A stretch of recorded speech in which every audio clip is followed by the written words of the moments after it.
I really was very familiar with both John Grisham's work and this movie, the original Firm in particular. That was a movie that I really liked and thought particularly, Tom Cruise is great in that film,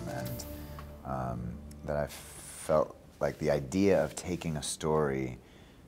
that had been a hit, the film, and changing it quite a bit, because it's, it really is 10 years later, things are very different for this family, and that they have been through, the terrible stress of going through witness protection and being in hiding for 10 years and having their lives be in complete danger and risk. John Grisham is definitely one of my favorite writers, and that's why I wanted to do this series, because I felt like he's such a, he's a thrilling writer, and that's what you want all entertainment to be, is thrilling, right? It is basically telling the story of these people coming out of witness protection and deciding to go back and lead totally normal lives. And the reality is that they can't yet, that they're just in too much danger, that there's peril kind of surrounding them all over the place. And yet, for the first big chunk of the series, they are trying to live as if there is not a serious problem.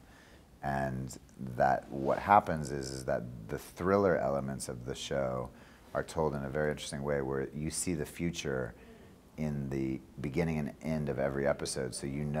the things that are coming are going to be very dangerous and very much action thriller oriented. I think if there's peace for Mitch McDeere and his family, then there's going to be a lot of bored audience members.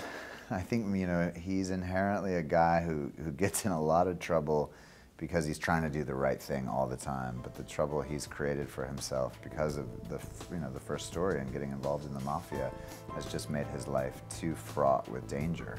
And he's sort of, he either has terrible luck, or he's just a guy who consistently is under really serious pressure.